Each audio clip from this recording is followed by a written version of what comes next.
Off and running on a Monday. It's the 28th of July. Welcome inside the vault for a Ravens Lunch Hour live stream. I'm Bobby Trossett. She's Sarah Ellison. And this is brought to you by our friends at Be More Around Town. We'll get to them in just a bit and let you know what Brian and his awesome team have available to you as Voltrons. And speaking of Voltron, Sarah, the merch continues to pile into our inboxes. And how about this? We got our first post-workout gym selfie, and I absolutely love this. This comes from our guy, Deshaun Davis, Sarah, and he was kind enough to throw on the hoodie, it looks like on the left-hand side, but on the right, that man's getting his work in because he's wearing the gray tank top, and look at him. Not only he's looking cut, Sarah, but he's looking like he's working his tail off, and I love the fact that this continues to come in from all angles. I don't know why I'm so surprised, but that wheel logo for sure is some of the most popular, but I'm with you. I love that it's like the Vault logo at a workout, just grinding, putting in work. I love that. I love everything about it. Appreciate him sending in the picture. Let's go, Deshaun. There's been some chatter in the group, in the Discord community as well from Holly and others who've had their packages arrive. And just in case you've been living under a rock, the vaultpod.com/shop is now live to the public. I think Deshaun had this one on right here. Didn't it look like that? I think it was the Vault unisex premium tank top. Excuse me. Okay, so it would have been the wheel one, correct? Yeah. So this one right here, there's a bunch of different colors. You can find the link to this in the show notes.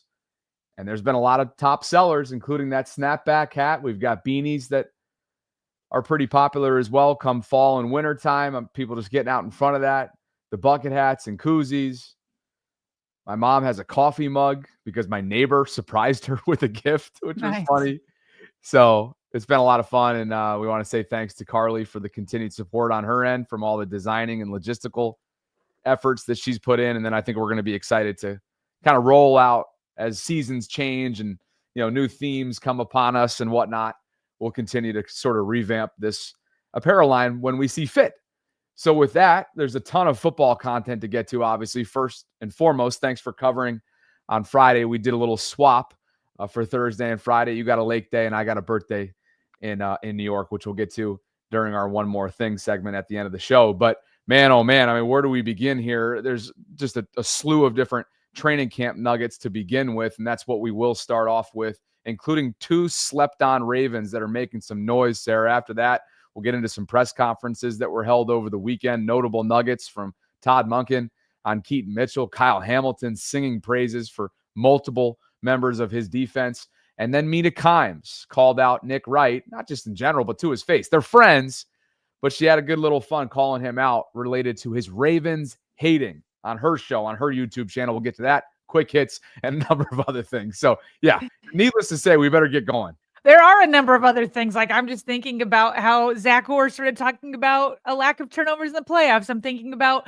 another former Raven going over to the Steelers and Mike Tomlin talking about picking up Ravens. Like, there's just so much to get to. And before we do, I just need to ask the chat, is Bobby's shirt white or non-white? Like, is it white? Because I came on thinking we kind of looked similar, and he's like, "No, I got a white shirt on." So I will say, in the pre-show, it looked tanner than it does now. Did you change your lighting? Did you turn on the light? No. You didn't change anything. No. Okay. All right. Well, they're saying it's off-white. It's definitely not white. Amazing. It is white, guys. It is about as white as you could possibly be. Kind of like my skin. Okay, kind of like my skin tone. Okay, well, anyway, let's get into these slept-on Ravens. Okay, the last time I was here, because again, like you said, you took on Thursday. I was here Friday. We talked about Bateman cooking and all this different stuff. But now there's another wide receiver, which I know fans have been wanting to hear about. They've been wanting to see what he's been doing. We're going to start with wide receiver going into his second year, Tez Walker. It sounds like it was a little bit less of an eventful practice on Friday, Bobby, but Tez is one of 2 slept-on Ravens that stuck out. Here's Jonas Schaefer saying on Twitter, Tez Walker's been knocking on the door in camp, and he's breaking through today, meaning Friday. He followed a nice sliding grab from a Cooper Rush pass with a win downfield versus Nate Wiggins, I'm going to talk about later, for a 30-ish yard catch on a Lamar Jackson bomb. And then if we go over to the Ravens website that gave some practice notes, they also talked about Walker having a strong showing even before training camp in the OTAs and minicamp. And they say Walker was a magnet when it came to finding the football Saturday, hauling in multiple grabs. And I kept saying Friday. I do think this was Saturday. Walker was a magnet when it came to finding the football Saturday, hauling in multiple grabs from different quarterbacks. He and Lamar Jackson had the play of the day early in 11-on-11 work when Jackson heaved a pass down the middle of the field as Walker separated from Nate Wiggins and ran under the ball for an explosive play. In a one-on-one battle with Jaire Alexander, who's we're going to talk to in a bit. I mean, everybody's talking about this guy. But Walker against Jaire made a nice play on a comeback route when he undercut Alexander to complete a catch from Jackson. Walker also had a few other sideline grabs, including a sliding catch throughout the day. So, Bobby, it's going to be tough to get reps. It's going to be tough to get targets considering who the top 3 wide receivers are. But this is great news for not only Tez Walker, but the Ravens wide receiver core, because not all these guys will be under contract forever. So you want to hear about a second-year player making some noise in training camp. Listen, it's going to have to transfer to the regular season, but, being where we're at, it's nice to finally hear some noise about Tez Walker. Yeah, pads come on today, so we'll see if this kind of continues for him, this theme of, being a breakout candidate. And I don't think the potential and the vision for his potential, it's never not been there. It's just a matter of him realizing it and being active on game day and being a contributor outside of special teams, where I think he can be very reliable for them. But, man, this is a player that, again, speaking to the potential coming out of UNC, where he transferred to and then had that eligibility issue, which was such a bummer for him in his final year as a Tar Heel. But, sir, this is a guy that ran a 4.36, and he's got range ability. He's got kind of that ability to take the top off of a defense. He's, 6'1.5", a $193. You view him as sort of like an architect out there. Like, he can put together some catches and you look at his highlights from UNC, like, this dude's a little bit of an acrobat out there, which is exciting. And I think that's what excited, the Ravens about his potential as a 4th rounder from a couple years ago. And you look at some of the explosiveness that he put on tape. I mean, he had a career average between his 2 universities that he played for, 30.7 yards on touchdown receptions. So he had big playability to him. And we saw some of that craftiness too, by the way, albeit a small sample size, in that Giants game with the toe drag, which was his highlight of the season last year, which was a touchdown. So again, to your point, not sure how much of a sample size we'll be able to see from him. But the beauty of it for him is, while it requires a lot of patience, he's going to be here for the foreseeable future. He's on his rookie contract, and I expect this Ravens wide receiver room to change. I don't think D-Hop will be here this time next year. And if he is, wow, maybe a career resurgence took place, and he's happy to come back and either run it back to chase a title or perhaps defend a title. You never know. But for Tez, it's just a good start. I want to see it continue once the pads come on. I will say, when I was reading about the highlight of him making a catch over Wiggins, and it was a deep catch, let's remember that in college, Tez Walker is the only receiver to record a reception of 20-plus yards against Nate Wiggins during Wiggins' his final college season. So just that season. And so these guys have been going back and forth for quite some time. And I remember when Tez was drafted, that was like what, everybody was talking about, and Wiggins was a good sport about it too. And so I think that's just interesting that these two are still going back and forth with that history. But this one, Bobby, to me, is bigger and better news. And that has to do with rookie kicker Tyler Loop, the only drafted Ravens kicker in Ravens history. Now, remember, in OTAs, in minicamp, there was news about Tyler Loop missing kicks all over the place, right? And I remember talking about it with Femi Ayambadejo. And, we said, hey, listen, this is the time when they're experimenting. Well, let's see what happens. But right now, during minicamp, that was definitely a concern. Maybe a top 3, maybe the number 1 concern for Femi. I think it was number 1, and I was there with him. Well, I don't know if they finished experimenting or what has happened, but Tyler Loop is starting to catch fire in training camp.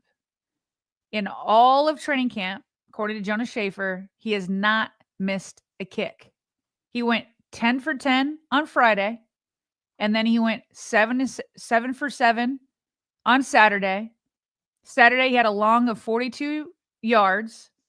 So overall, Tyler Loop is 23 for 23 in training camp. Now, this is during the team portion, right? Because both the kickers, Tyler Loop and John Hoyland, are always kicking off on another field. But the reporters, they talk about in like the team period. They're not watching what they're doing the entire practice. But during that portion, Tyler Loop is 23 out of 23. John Hoyland is 16 of 18. And here's what's crazy. We've got different numbers. On Friday, Bobby, when he went 10 for 10, he kicked what Jeff Zrebiec described as a 63-yard field goal. But when the Ravens website put out the video, they said it was 68. And I'm sure if I studied the video, maybe I could figure out which one's which. But either way, on top of being perfect in the team portion of field goal kicking, Tyler Loop also hit something in between 63 and 83 yards, which had John Harbaugh throw his arms up and cheer for his rookie kicker. Bobby, this is definitely good news given what we heard coming out of OTAs and minicamp, and obviously good news given how Justin Tucker started to implode in 2024. Yeah, for sure. It reminds me of, I think, a thought that I had in the aftermath earlier this offseason after he was drafted, when we brought on his special teams coach from a year ago at Arizona, who's now the defensive coordinator there, a guy by the name of Danny Gonzalez with former head coach experience at the collegiate level. And what did he tell us, Sarah? He said, there's some context that you guys need in terms of what happened last year. And he went on to talk about some of the missed kicks. And the big takeaway was, wow, his system, meaning his long snapper and holder, were relatively new.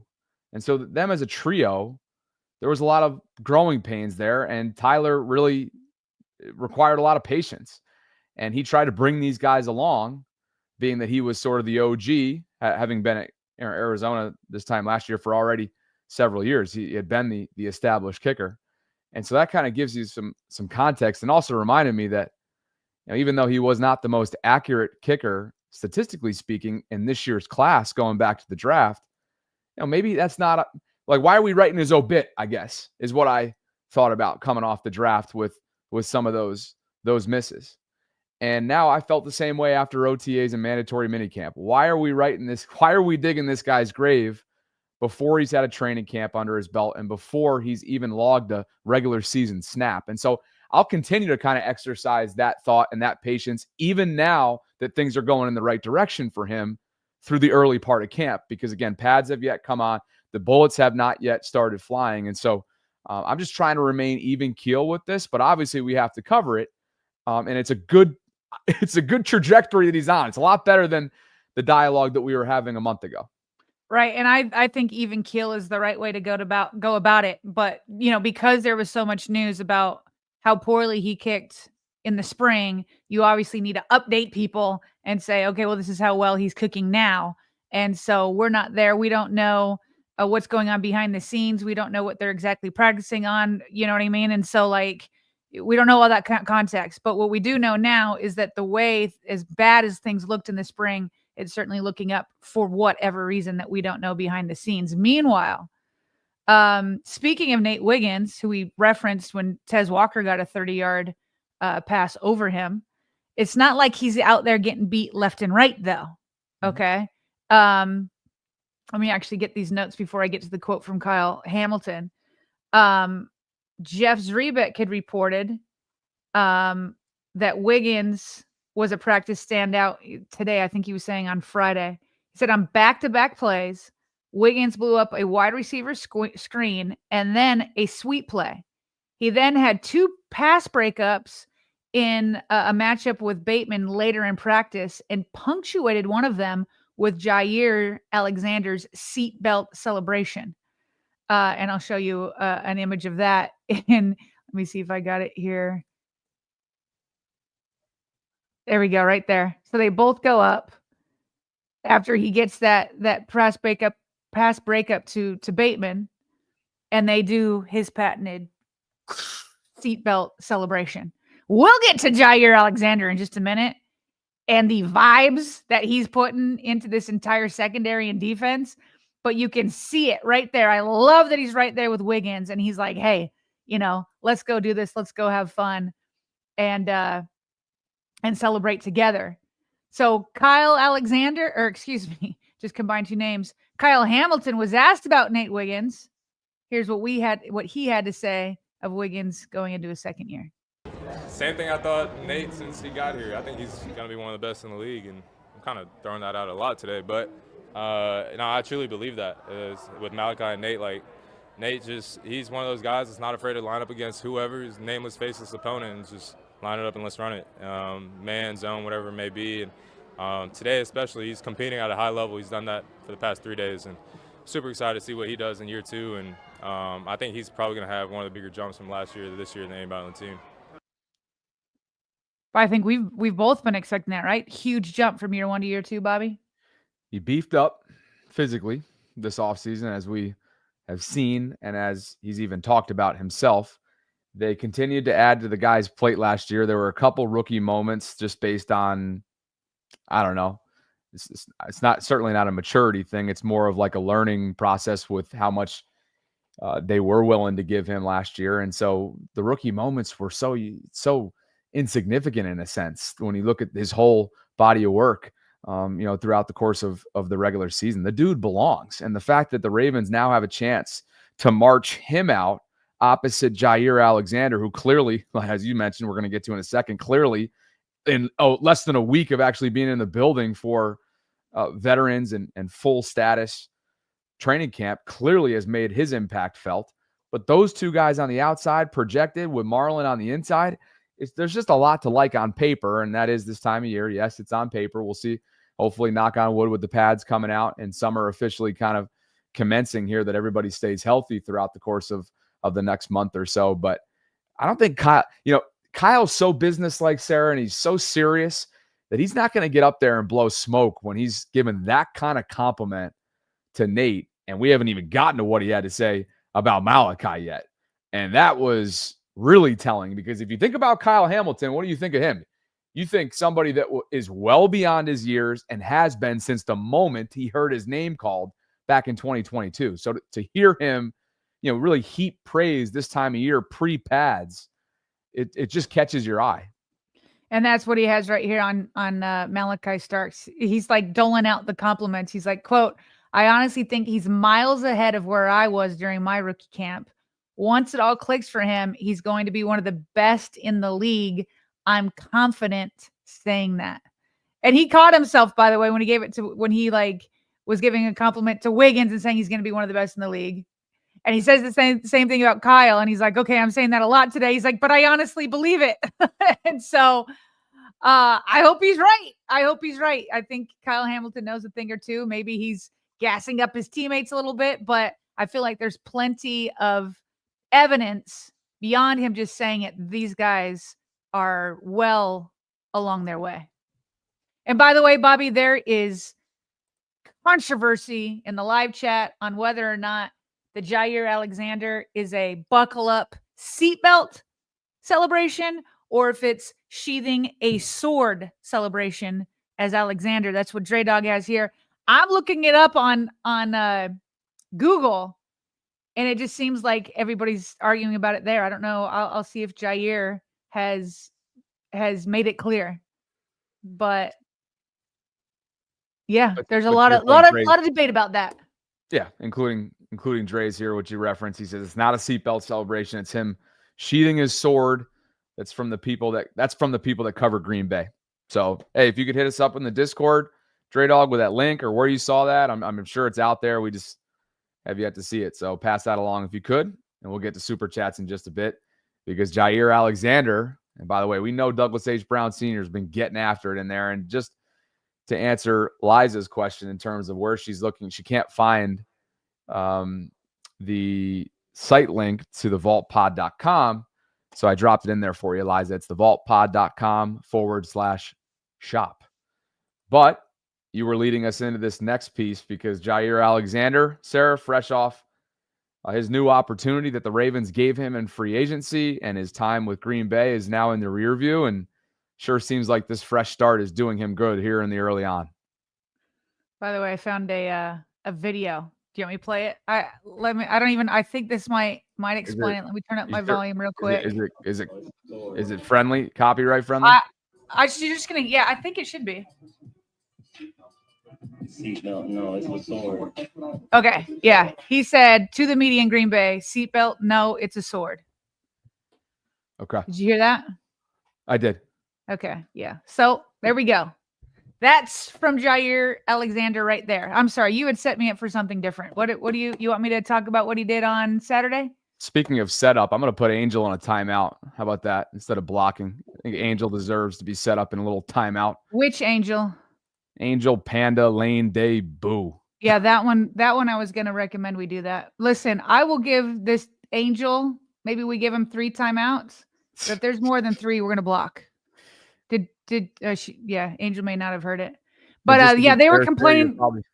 They were definitely complaining about him on Friday. And I was like, let me go back after the show and go look. I mean, like Angel's not even trying to like have, and I'm not even trying to like bury Angel. I'm just speaking facts. Like he was just a scumbag the entire way through. And it's like, I have no idea if it's he or she, but Angel is in the corner. To your corner you go for a timeout. No clue how long that lasts, but I just pressed it, and that's what we're dealing with. Well, I looked it up, and I think it's a day. I think it's supposed to be 24 hours. So I'll give Angel. We could do a 3 strikes and you're out kind of situation. 3 timeouts and then you're blocked. How about that? Well, however long it is, Angel's gonna have a whole lot of time to think about it. So there you have it. Angel's in timeout to think about what he or she has done. Okay. But I set you up basically with. As it relates to Jaire, the pads have yet to come out.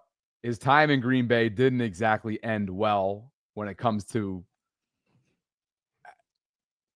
He's handled everything well since his time ended, but there was a clear disconnect on what the restructured contract could have looked like, and ultimately the two sides part ways. So when I say that I think he's enjoying this fresh start, Sarah, yeah, it's with that in mind, but also the opportunity he has to join a very talented, stacked, and young and youthful secondary that he now seems to be really kind of embracing. For sure. Everything you just said, plus being back with Lamar Jackson. But Jeff noted on Saturday that different Ravens quarterbacks targeted Jaire 3 times early, all 3 incompletions. All 3. And listen, this is just day upon day upon day where he's stacking notes like that. He's stacking plays like that. We hear it almost every single day. Oh, Jaire Alexander did this. Oh, he did that. And here's what's really cool is when you have a super low-key kind of even kill personality like Kyle Hamilton, and even he's like, you know what? He's like, I got to be honest, because he was asked by the media. I got to be honest about his vibe. It's kind of contagious out here, and I think we needed it. Here's how he said that over the weekend. For sure. I think we probably needed some of that. Guys can be a little eccentric at times, but I'm more even kill, so I need to have that been brought out of me a little bit, and Jaire does that for us. And, everybody follows his lead when it comes to the energy and stuff, and he's only been here 3 practice days, but everybody can feel the difference with him here. So thanks to everybody upstairs for getting him here, and just glad he's on our team now. The shout out to Eric DaCosta and the group. Thank you for bringing him here.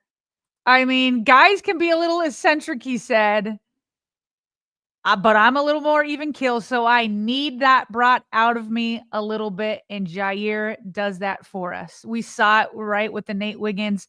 Now we know sword celebration, him picking that up, and that's right. Like Kyle Hamilton and Zach Orr, the defensive coordinator, talked about it over the weekend too, where he's like, yeah, we want to be a feared defense again. We want people to not like to play against us. They can't keep putting up these Cincinnati Bengals games where they're getting torched left and right, and they have to leave it up to Lamar Jackson, the offense, to just outscore them. And so I honestly feel like swagger, attitude, a little bit of talk getting into your opponent's heads is all part of what they want to be, which is more feared. Jaire Alexander brings that attitude that I'm happy that Kyle Hamilton is saying, hey, even I needed that, and it's kind of fun. In recent seasons, John Harbaugh has been unafraid to bring in dynamic personalities who maybe have caused somewhat of a ruckus in some sense in a locker room prior to their arrivals in Baltimore. And almost every single one of them, not named Deontay Johnson, Sarah, has worked out. Think about Marcus Peters. Think about Odell. I was wrong on that. Think about now Jaire. Those are 3 players that come to mind that they've taken a swing on.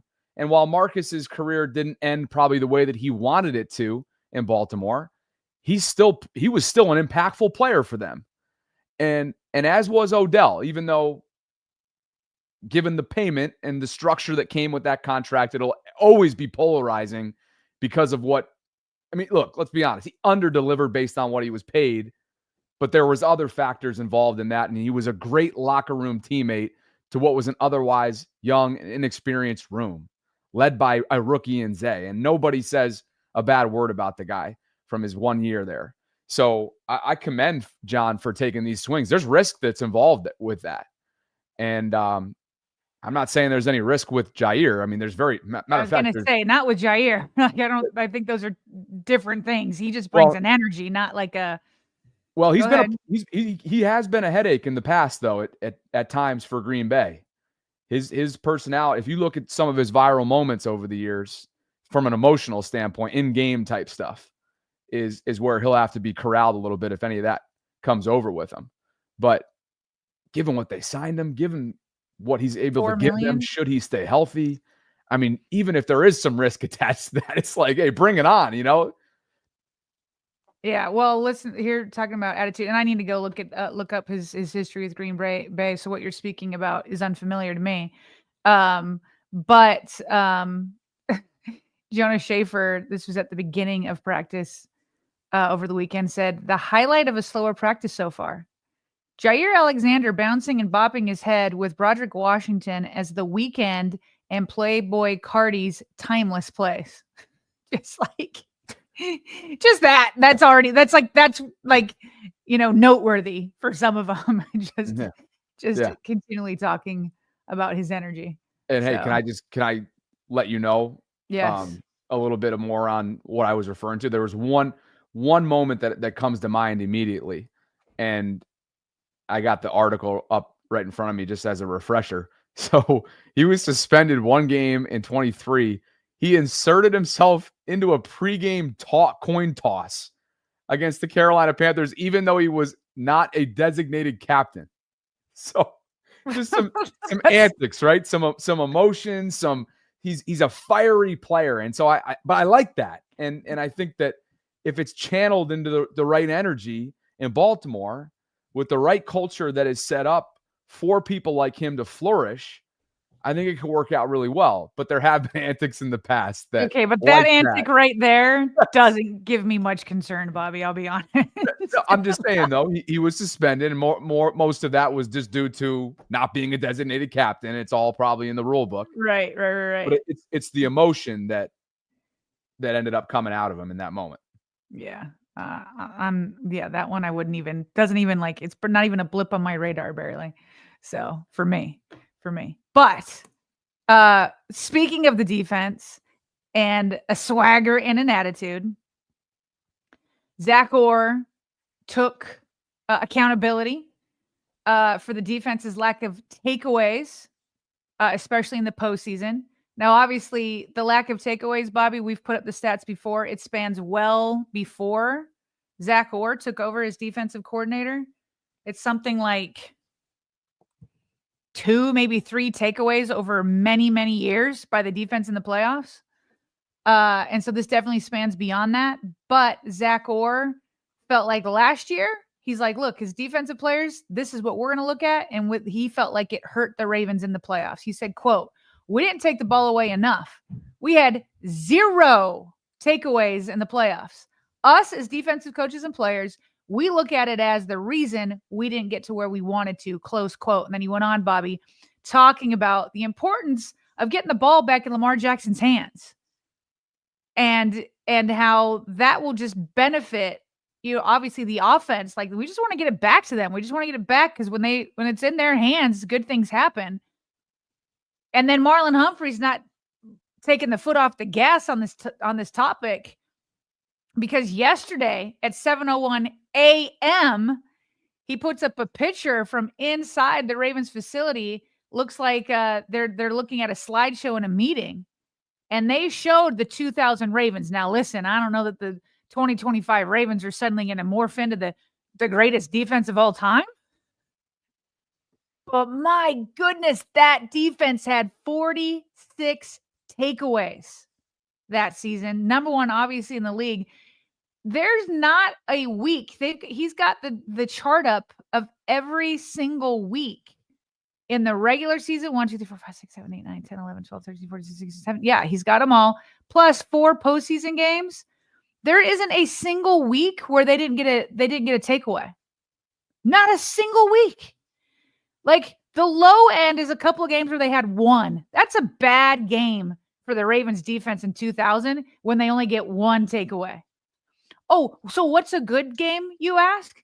Oh, how about 2 games where they had 6 takeaways? How about in the postseason, in the AFC Championship game, they had 5? I mean, multiple takeaways was the standard back then. And the only time they didn't have interceptions is like against teams that were run heavy. But they still were like, fine, you don't want to put it in the air? We'll just cause fumbles. It was insane. And I love that Marlon is leading the way of saying we need to be more feared and we mean more takeaways. He's not letting this message die. He wants takeaways. I think it's the theme of the offseason when you look at that side of the football. They are not shying away whatsoever. And in a lot of ways, Marlon's called himself and his unit out for the lack of takeaways, for how they're looked at and not scared of or not feared in the division. I love it. I think it's needed. And hopefully it'll end up being a theme that carries them over the top into the regular season, where they can start influencing games again, directly influencing games with takeaways and the momentum shifts that come with that. Because as Zach said during his press conference, you start taking away the football and your percentage of winning football games skyrockets. They still got a darn good chance to win every single game with the way that this roster is constructed. But if you're not taking away the football and wreaking havoc in January, you are putting an unnecessary amount of added pressure, and he already has plenty on him as it is in Lamar. So this is needed, and I think it's refreshing to know that it's not just Marlon speaking like this. It's members of the staff, it's his peers, and you hope that there's a trickle-down effect, and that ultimately makes a difference, coming up. Absolutely.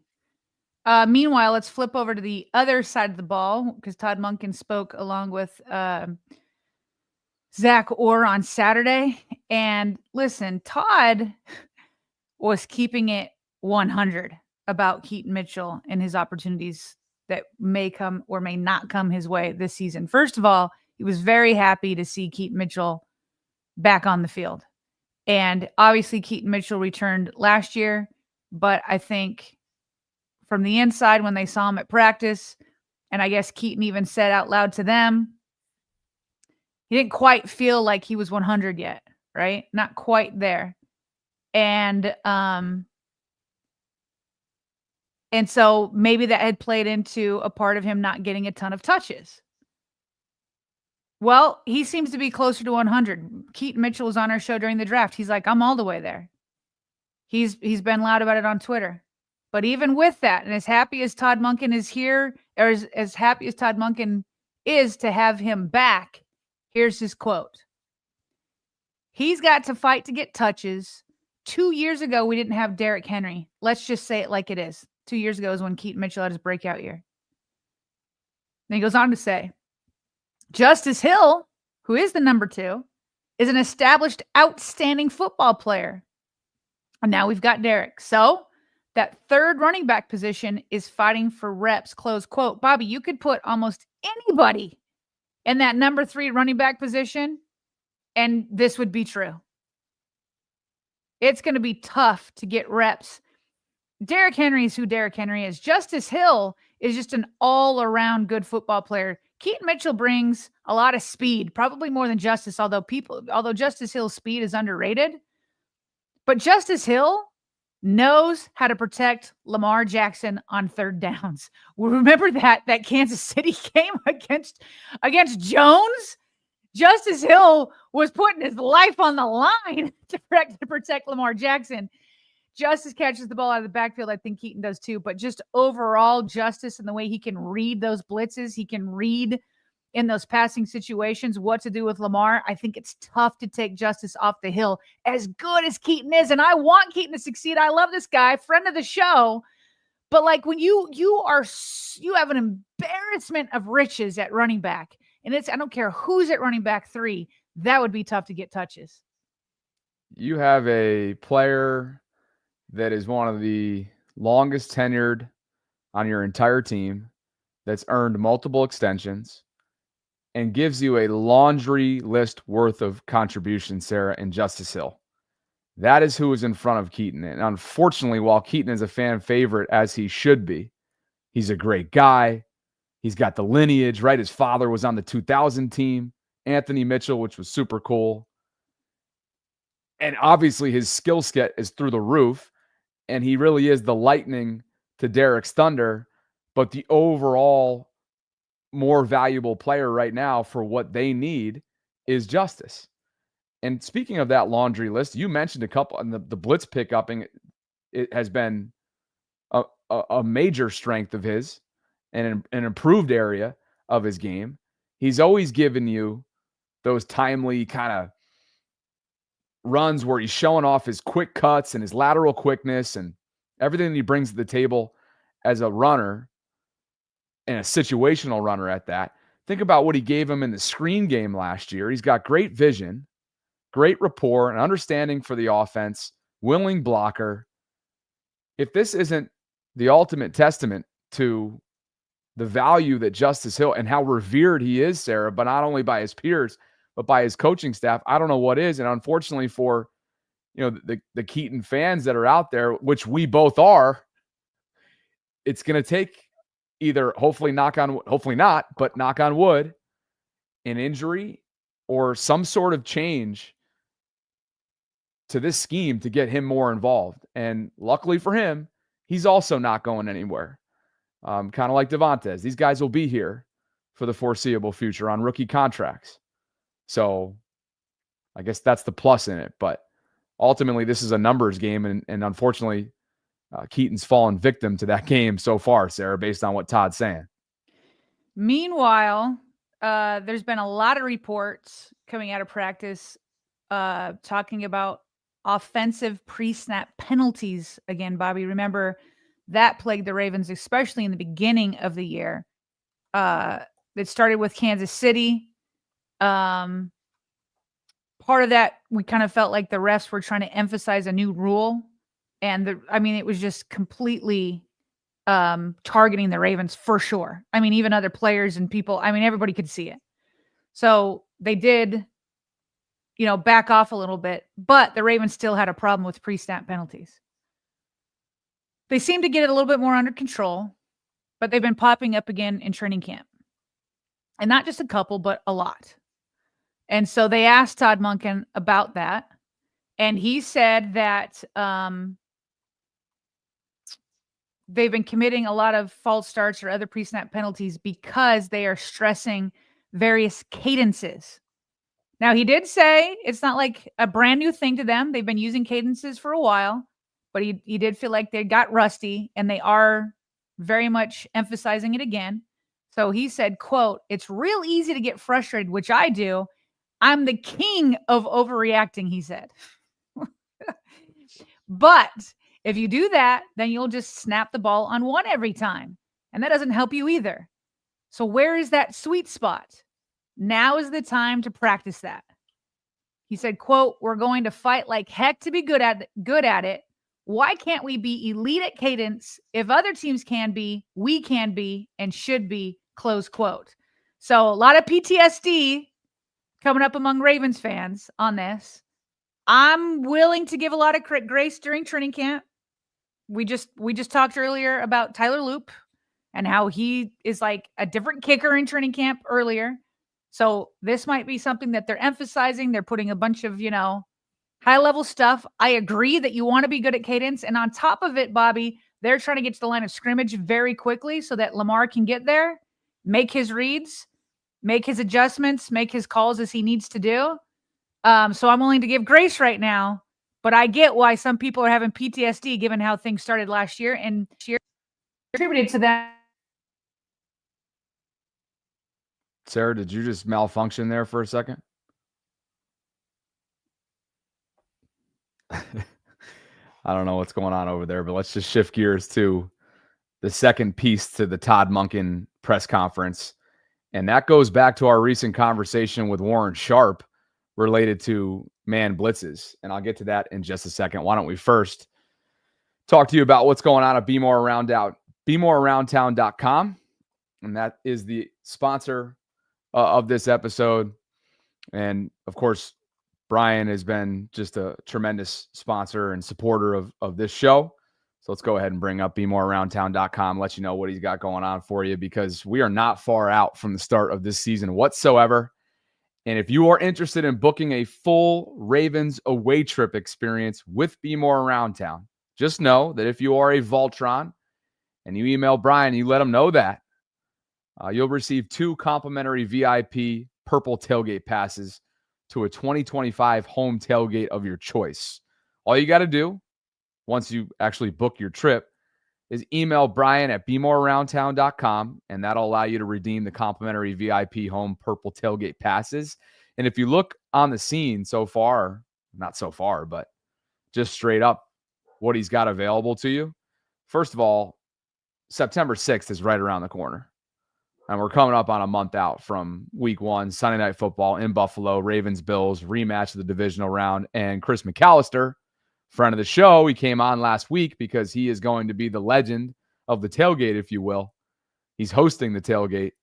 That's a great place to start. There is a tailgate-only option, by the way, for those of you who may be going to Buffalo on your own, or you're just driving there, or you have your own plans for travel.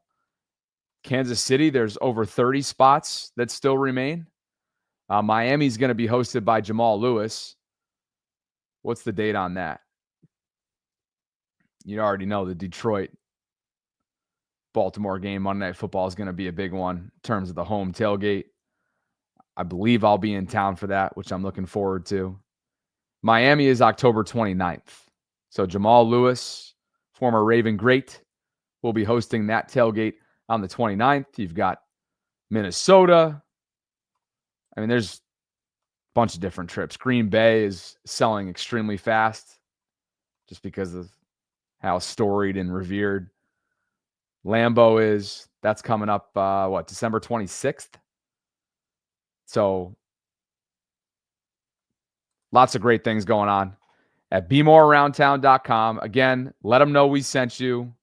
If you book a full Ravens away trip experience with Brian and his team, you'll receive 2 complimentary VIP purple tailgate passes to a 2025 home tailgate of your choice. So yeah, all that information can be found in the show notes below. And we also have a link that's available to you right now. It's a pinned comment in the live chat. So thanks, Brian, and thanks to Be More for all the help. What's up? Can you hear me now? Yeah. I don't know what happened. I must have knocked a cord or something. That's all right. If everybody's wondering, by the way, both Angels are now gone and in timeout. There's something about that name that's wreaking havoc, and both are going to have to sit and not be able to hang out in the live chat at all. So, yeah, what's good with Angels? No idea. Something's going on with Sarah, so why don't we get to Super Chats and gifts? And it all began 35 minutes prior to showtime today when Eric Hill gifted a 5 spot. So 5 new channel Voltrons have channel membership. And officially now, thanks to Eric's generosity, can become more involved with the channel. Douglas H. Brown Sr. got us started as well, matching Eric's gift over an hour ago now. So thank you, gentlemen, for getting this thing started. Douglas also said, I'm sure you two are already aware of this, but it's a Monday. Sarah and Bobby, DHB Senior is in the house. Great to have you here, Douglas. Hope it was an awesome weekend. Oreo Cookie says, got some birthday money, so here you go. Happy belated to you, by the way. Oreo, you and I are birthday neighbors. Eric says, good afternoon, Bobby and Sarah and everyone else. And he also says, happy birthday, Bojita. For those of you wondering, I turned 31 yesterday. Spent the weekend in New York. It was a great time.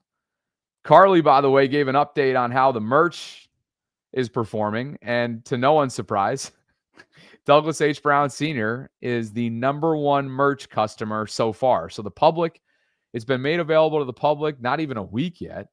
And I think it's 2 weeks today that we rolled this thing out. So Douglas, early on, is atop the leaderboard. So thank you, Douglas, for your continued support. And he wants to shout you out, Carly. Got to give credit. Carly is in the house. Yes, she is. We appreciate you, Carly. She's been working with us closely on the design of the vaultpod.com and was an integral part in getting that site up and running. DreDog679, Sarah, this goes back to our earlier conversation about Tez. He says, Steve Smith said Tez will be knocking on the door to take people's job. His ceiling is higher. DreDog has an anti-Bateman agenda here. He says his ceiling is higher than Butterfingers Bateman.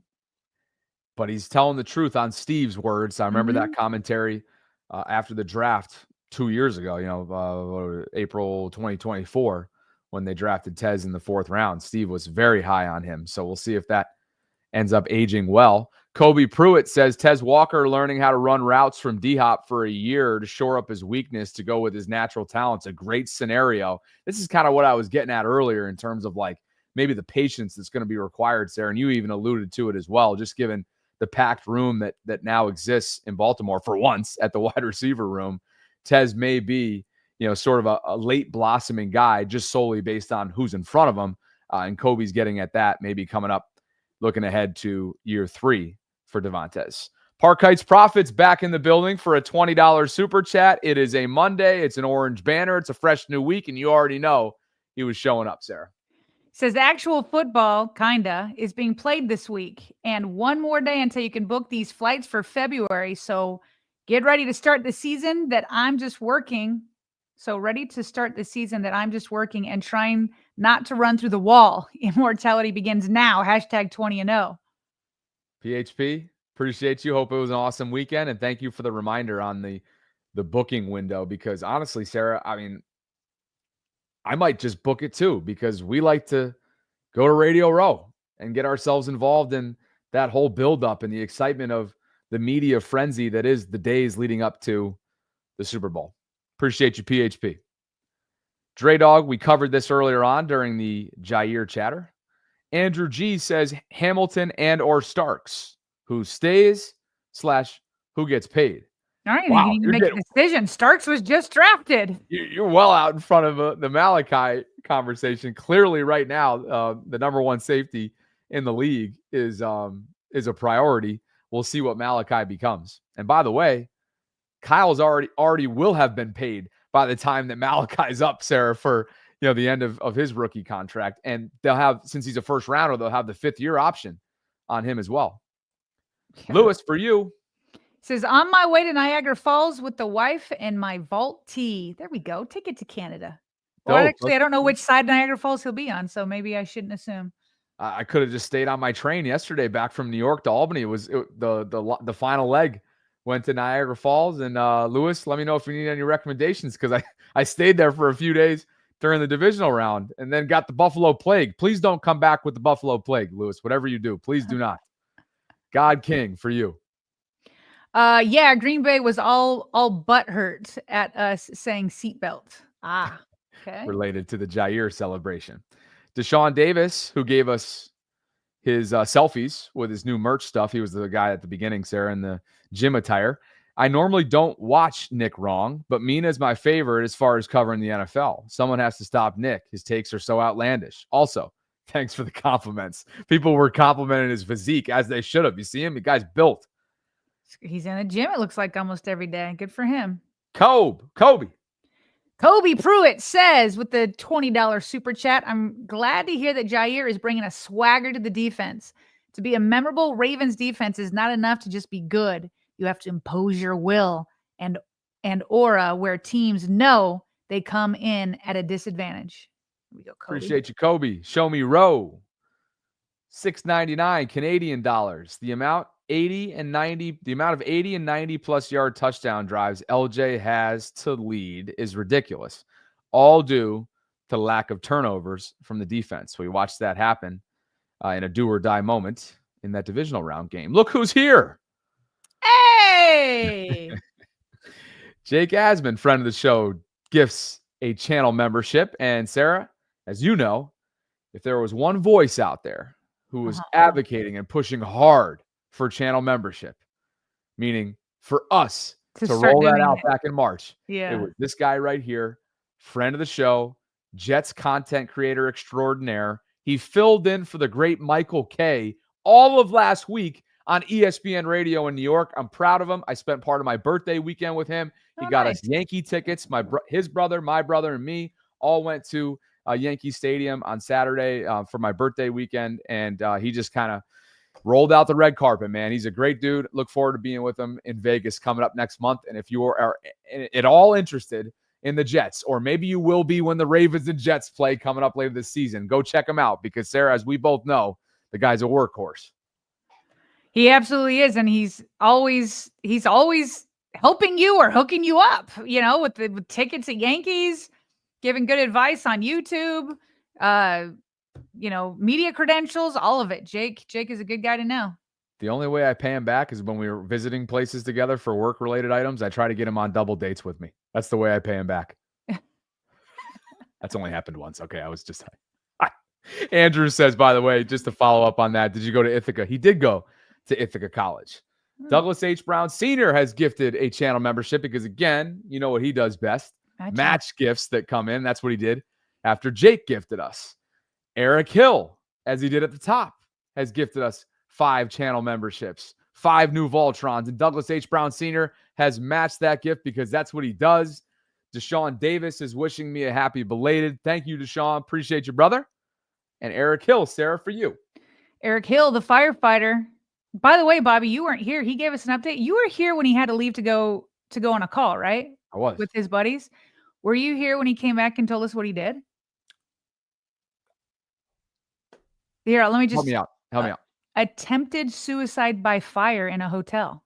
No way. I missed that. Yeah, they contained the fire to the one room. No injuries outside of the person who set the fire, but he didn't die. This guy... Okay, so he's out here saving lives, and here's his $5 super chat. If no one tells you they love you today, just know I do. Still believing in 6K passing yards this year from Lamar. You know what? I think 6K is kind of crazy, but Eric Hill, he deserves to think highly, very high, because he goes out putting his life on the line every day. Let's go, Eric Hill. All I'm saying is I'm focused on the first part. Yeah, that first part of that super chat. And it makes me think, like, so many people put Hollywood folks up on a pedestal, and they're viewed as heroes to some. And maybe they are in some ways. This dude's a real life hero right here in our live chat. And I just want to shout him out because I didn't know that, Sarah. And that is heroic epitomized. So, Eric, thank you for what you're doing. We appreciate you for being part of this community, for sure. That brings us up to speed on the super chats. And before we pivot to the Mina stuff that we talked about, we left off with more Todd Monken. And you were all over this. And it kind of is good timing because we're only a week or two removed from talking extensively about how the Ravens struggled against man blitzes, Sarah, with our guy Warren Sharp. Yeah, so just as a recap from Warren Sharp, remember, he talked about 2 major issues with the Ravens. One was a below 500 record in 1-score games over the last, I'm forgetting the time period, but it's been a minute. And they also did not do well last year with 1-score Sarah, games. I think it was from 2020 on. 2020 on. You were correct. Thank you, sir. Now that you say it. Yeah. I remember that. But he also talked about man blitzes, which is very specific because the Ravens had problems with the blitz in general. Remember, the Miami game was kind of the epitome of that. And the Ravens seem to fix those issues. On that And so fateful Thursday night. oof, that was brutal. That was brutal. But you know what? Lamar Jackson keeps improving. So like even this issue that we're going to talk about has been an issue. I don't know. I just feel like Lamar just keeps evolving. And every time they try to put him in a box, he like breaks out of it. Like every single time. So we'll talk about the issue that is real. Todd Monken acknowledges it. But am I afraid that Lamar can't beat it? Nah. And I'm actually heartened by the idea that Todd Monken spoke to this in the way that he did because he acknowledges it. And I like that they're aware of it. So anyway, if you remember, Warren Sharp talked about man blitzes specifically. And I'm trying to remember. Here are the numbers. He said Lamar dealt with blitzes on 53% of attempts over the last 4 years. And man coverage on 50%. So basically at 50 or just above it for both of them.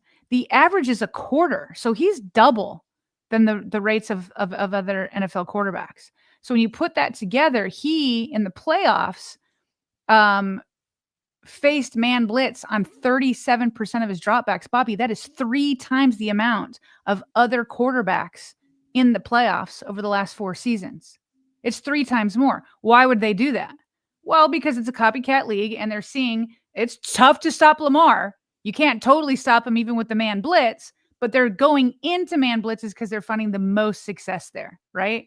So one specific team to look at and how they changed themselves was the Bills. So during the season, the Bills used man blitzes on just 11.7% of dropbacks. Okay, that's 16th in the NFL, pretty much in the middle.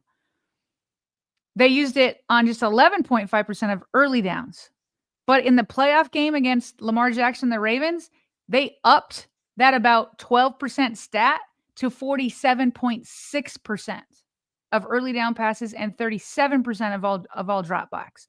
Mike Tomlin is the coach that's used man blitzes the most against Lamar Jackson, the Ravens. And the Steelers had the Ravens number for quite some time until they didn't last year for the last 2 games that they matched up. And so again, this is why I'm not biting my fingernails over it, but does it need to be addressed? Yes, it does, which is why I was happy to hear Todd Monken talking about it. And to him, he's like, it's kind of crazy that we're even having this issue. And here's why. He said, quote, it doesn't make any sense that they've struggled against man blitzes in some ways because we have guys who can separate. Bobby, how many charts have we shown Bateman and Zay having some of the best separation in the league? He says, so against man, that part, meaning the separation, isn't an issue. He says it's doing a better job myself of helping us get into a better play or a better protection or concept and anticipating it. But for sure, it's crazy when you look at the statistic and you're like, how are we not better when there are so many other areas that we are elite at? He goes on to say, and then you're thinking, wow, Lamar's ability to escape and our guys can really separate. We've got a really good offensive line. Appreciate him saying that, but I'm not going to say really good about the offensive line just yet. Maybe they'll get there. But then he goes on, he says, and we've got elite backs. That part is definitely true. So it really doesn't make any sense, Monken says, but you're right. We need to be a lot better at it. And so I'm confident, Bobby, that it's got the attention of Todd Monken, which means it's got the intention of Lamar Jackson. Lamar Jackson, any hurdle you've put in front of him before, he has crashed, just broken through it. And something tells me that when the league for sure starts off using man blitz, I think Lamar, Todd Monken, and company will have answers. Speaks to the evolution, like you said. I mean, the track record tells you they will have answers for it, and they have the personnel to have answers for it. And I like how inward facing or inward reviewing, analyzing, however you want to say it, accountable, selfless, whatever it is that Todd is as you listen to that press conference, this is a guy that, yeah, he can be self-deprecating and humorous and all that, but you better believe these guys are hell-bent on figuring out what their weaknesses are. And again, we're talking about a team that was the number 1 offense from a year ago. So is weakness the right word? No, it was an area that they allowed themselves to be exploited in when it mattered the most. And that's what's got to get cleaned up. So there's not a copycat league going on and you find yourself in the same exact situation in January of 2026. Do have some breaking news on Deion Sanders, just health stuff here. He had a press conference today as the head coach of the Colorado Buffaloes. He and his medical team announced that he had a bladder tumor that has been removed. and he's now, quote, cured from cancer, is going to coach this upcoming season. So it's been a murky offseason for him. There's been a lot swirling around his health, Sarah. Yeah. But bladder tumor has been successfully removed. He's cured from cancer. Good news for him. Good news for his family. Good news for his team. Absolutely. Best wishes to Dion, man. Yeah. So you said he is ready to go back. He's going to go back to coaching. He's good to go. That's what I'm seeing. All right. Press conference is being held as we speak. Good for you, Dion. That's the breaking news there. Let's finish up some super chats before we pivot. How's that? Yep. We left off with Eric, I believe. So Kobe picks us back up, and he says, Nick saying Allen, meaning Nick Wright, is clearly the second best quarterback, is to further his Mahomes narrative because it means Pat has beat the number 2 quarterback 4 times in the playoffs. Douglas, Nick's coming up in just a second here, in case you missed the tease.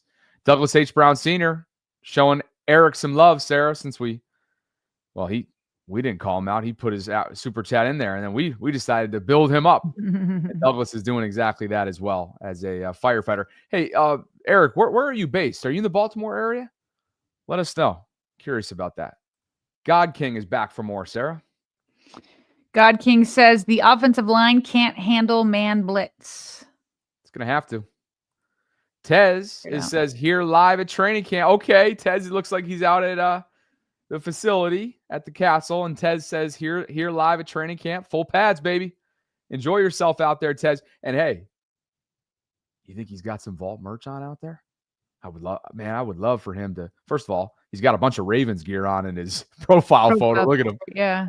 Looking real inquisitive in that photo. He's got the clouds up behind him. He's looking off into space, looking locked in, wearing all of his Ravens gear. Man, I kind of selfishly hope that he's walking into that place with a bucket hat on. It's supposed to be 89 degrees out there today, Sarah. It's going to be steamy. Bucket hat could go a long way. That for sure. 89, that's my kind of weather right there. All day long. For you. All day long. Stod Blitz says Lamar Jackson's 92.7 rating under pressure is number 1 in the NFL. Appreciate that's why we're zeroing in on a specific kind. By the way, Stod wants to make graphics for us. He's been hitting me up about it, and he makes a darn good graphic. So maybe we'll have to chat with him at some point in the future. But thank you guys for being with us. Pads do come on today, as you just heard from Tez, and we've talked about it a couple times now. There's over 2,200 concurrents at the moment. If you could, please like the video, subscribe to the channel if you haven't already done so, hit that notification bell, consider becoming a channel member, or perhaps doing some gift giving to help grow this channel. We hit 25,000 subscriptions last week. We were thrilled to hit that milestone, all thanks to you. And the vaultpod.com/shop continues to get some good traffic. We're really excited about being almost 2 weeks into our new apparel line, and we hope that you guys will consider maybe checking out the site, gift giving. I know we'll be doing giveaways once the season begins. We'll be fleshing that out in the coming weeks and telling you more about what we have coming up. Take us to the next spot there, please. The next topic we will be discussing is the Power Hour, the podcast with Mina Kimes, and her guest is one Nick Wright, who has never been the kindest analyst to the Ravens and Lamar Jackson. But listen, Bobby, somehow, some way, in what they were supposed to be doing, which was ranking rosters, okay, power rankings for rosters, she said, well, Nick, you're turning this into a debate show. That's not what this was supposed to be. But he is for sure disrespectful to the Ravens, okay? And Mina Kimes called him out on it. And she did it in a very Mina Kimes way. She didn't match Nick Wright by yelling or anything like that. Didn't go to that level. All she did was bring facts to the conversation, and all she did was call out Nick Wright for his bias. Those are the two things you're about to see in two different clips here, okay? So the way she did this to come up with their roster power rankings is she kept giving him two people to choose from as they went down this list. So they start at number 1. It's like Eagles, Kansas City. He chooses Eagles. Okay, he's a known Kansas City fan, so he had to tip the cap. The Eagles just beat his team in the Super Bowl. Okay, then she puts up Kansas City versus the Ravens. And that is where the disrespect begins. And he begs her to answer a question that he wants to know why he should have any sort of hope or, give any sort of love to the Ravens in the postseason. And she gave a calm, cool, fact-based answer, which was absolutely phenomenal. Here we go. So on the board, we're going to go Chiefs-Ravens here. Chiefs. I know that the modern sports media is in a post-results era where, wins and success and actually accomplishing things is so passe and overrated. And have you seen the Week 12 Ravens DVOA the last couple of years? Hang the banner. But at some point, the Baltimore Ravens have to accomplish something. And at some point, someone's got to explain to me why I am supposed to think of the Ravens as a great team. Tell me, because they have a great running back and they have an amazing quarterback up until the games matter. The number 31 pass defense, the 25th best receiving core in football, a rookie kicker. Every year I'm beat over the head with this Ravens propaganda. And then there's a brief moment when they fall on their face in the playoffs when everyone afterwards, we're not going to make that mistake again. And then 2 months later, it's I think they're going to do it this year. Why? Just somebody tell me why.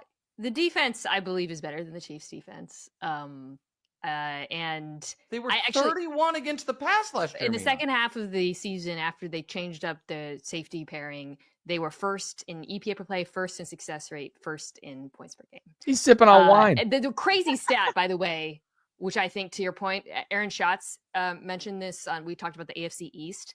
So you mentioned DVOA. The two best 5-year runs in the history of the metric by teams without a Super Bowl appearance: the Baltimore Ravens the last 5 years and the Buffalo Bills the last 5 years. These two teams have the incredible misfortune of playing in the Patrick Mahomes, Andy Reid era. But isn't that amazing? You're right. Her demeanor never changes the entire time, which makes her so freaking talented at what she does. Why is he so condescending? He is so condescending. That is definitely it. He opens it up when she's just giving him two teams. And it's one day the media is going to actually care about results. And then she gives results. You want to know why she still has the Ravens ranked high? You want to know why? Because she doesn't put moments over a body of work. And he's tell me why, as she it just seems like she's cringing, but with a smile on her face. And she's like, oh, I'll tell you why, because the Ravens, along with the Bills, have the two best 5-year runs, not a 1-year run, not a 6-game run, not a 2-year run, a 5-year run for a team without a Super Bowl. So why have hope? Because of that. And in the next segment, because there have been so many quarterbacks and so many teams that had knocked on the doors for years and eventually broke through. So why have hope that they'll eventually break through? Because other teams have, and they're on the best 5-year run in terms of DVOA. It's the 2020 to 2024 Baltimore Ravens, and the same time span the Buffalo Bills. She's saying, they're knocking up against each other and also the Kansas City Chiefs. But eventually, they're going to break through. That's why, Nick. That's why, without returning the condescension, without returning the snark, any of that, she lays it out perfectly in 30 seconds or less.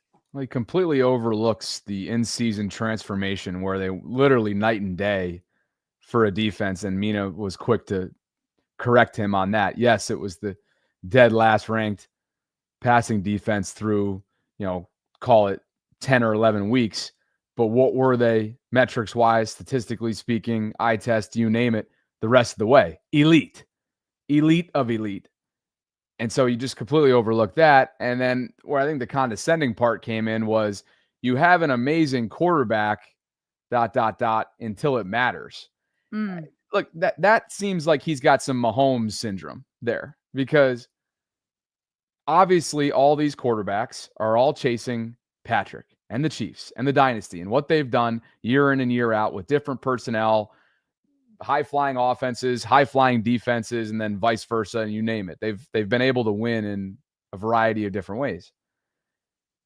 But that demeans what Lamar has accomplished and has on his resume, both with hardware and signature wins. He's still waiting for the signature win in the month of January, but the guy wins over 70% of games in which he starts under center in Baltimore. So I thought that was the condescending part of it. And then where he just was wrong was the pass defense. He was so focused on, and granted, hey, it was bad and it needed to be talked about. There was a 10-game sample size that you can point to under Zach Orr last year, prior to Marcus Williams being benched, Eddie Jackson being cut, and Kyle Hamilton being moved back to where he's best. Well, actually, where he's best is, and Ardarius obviously becoming his running mate. I think we all agree that Kyle's at his best wherever they need him to be. And you know, he was hilarious during his press conference, by the way, saying, "Oh, you're not going to like this answer, but wherever they want me, I'm willing to do, even if it's line up as a 3-tech. Probably wouldn't be good, but I can line up as a 3-tech, which cracked me up. But yeah, it just kind of comes across and who knows what he's like off camera. He's probably a decent guy. I think we both think that Acho is, and he can come across as negative Nancy from time to time online, or maybe even condescending. But my goodness, is his delivery condescending as Nick's. Well, so they moved on. So that whole segment was supposed to be about the Chiefs, because he chose the Chiefs over the Ravens. Then the way the format was, whoever he chose, they were going to talk about that roster. So she kind of moves it along and is like, okay, let's go next. And she presents Bills and Ravens. He tries to diss the Ravens again. She's like, just wait. We'll talk about the Ravens when we get there. And then she presents the Ravens versus Detroit. And that's where they really get into this. But every single point along the way, she starts noticing a trend and calls him out as a Ravens hater. Here we go. Bills. Who is the better team? The Bills. The Bills. Ooh, I don't know. This anti-Ravens stance that you're taking. It's not anti-Ravens. It's pro-history. Ravens Lions for the 4th overall spot. So I wouldn't have either one of these teams 4th, but I will. So because of that, I will go Ravens. But can we talk now about the Ravens for a minute? Yeah, and how you're apparently a Ravens hater, which I didn't know. I don't know. I've just been the only person. There it was. She must not have been paying attention. She's like, oh, apparently you're a Ravens hater, and which I didn't know. And I'm like, oh, Ravens fans knew. Ravens fans knew, because every chance he gets, look, it's fine, Bobby, if you want to rank the Ravens number 4. I thought ESPN, when they did their rankings, maybe put the Ravens a little too high. I feel like they should have been number 2, maybe 3, you could argue. I think the Eagles are number 1. So like, fine. If you have legitimate reasons that you want to put Ravens number 4, put them Ravens number 4. But every chance he got, he gave a jab. And that's why Mina finally called him out and said, oh, apparently you're a Ravens hater, which I didn't know. Oh yeah, we all knew. Right about in the last couple of years. If that makes me a hater, then I guess it makes me a hater. It's so crazy how that ends up happening. Like the pessimist who ends up pessimism was correct is a hater, or were they just accurate? So this was Lamar almost won another MVP last year, and part of it was, and it might have been deserving. He could have won it, certainly. I voted for him. Weird first team all, like weird. You know, it's weird they split first team all pro and MVP, but whatever. How can you say for a guy who you thought was the league's most valuable player that was a good game by him? I don't understand it. First of all, it's the league's most valuable player is a regular season award. So no, but I'm saying you hold him to a high standard. I'm saying it's not like the standard is this guy's. He has not been his best self in the playoffs, no doubt. I don't think Josh Allen played markedly better, frankly, in the game. In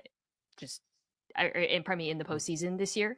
I think there was some nuance with one of those turnovers, but we don't have to litigate the entire thing. I feel like we have enough of a body of work with Lamar Jackson at this point that I feel comfortable saying he is the second best quarterback or the third best quarterback in football. And with him and Josh Allen, I think you can kind of go back and forth and it's very close to me. But to say that just because, he played a bad half of football, you have to discount the body of work is just, I think But generally I feel like we overweight. I know you're saying like postseason success matters when we talk about accomplishments and accolades, but when we're doing what we're doing here, which is who's the best team, who are the best players, I feel like you have to put it in, in context. How are you turning my power ranking show into a debate show, by the way? You're unbelievably powerful because I watched enough football over the course of my life to think how a player plays in the postseason is not predictive of the rest of his career. I think the better way to look at it, because I've just seen players who have been bad in the postseason who then went on improbable runs or were amazing. So I just think if I'm thinking about who this team is in 2025, and I think they have a stacked offense and a stacked defense, who the quarterback is, the fact that he has had a couple bad postseason performances does not give me pause. That's all. Okay, that's fine. Okay. What sticks out to you, Bobby? That was your first time watching, yes? Well, he was agitated there early on, and then he had not a whole lot to say there at the end. I just think she's just so remarkably composed, and I think formulates her thoughts in such a. I mean, she was just so composed, so clear, so concise, so fair. She's also got a way of getting under his skin a little bit there. You saw at the beginning of the clip, but I don't know. I liked a number of probably my favorite there was one half of football is not indicative of attaching a label that Lamar has had. Yeah, one a full body of work, but also the label that's followed him from a national level for years as being, a choke artist in the postseason. Yeah. And Mina's going to go where the data takes her, right? She's deep into the data, and she's just like, I've watched enough football to know that bad half is less than his body of work. And so she's like, this isn't a debate show. Like, this isn't what we're doing. She also felt like he was taking it like, she's like, we were just doing power rankings of the season. And like, somehow you've taken it into like, is Lamar Jackson, a great quarterback or whatever, And so, but I also noticed, Bobby, that when he talked about people voting for him to be MVP and then others giving him all pro and not MVP, she, with a little bit of pride, it seemed like to me, was like, I voted for him for MVP.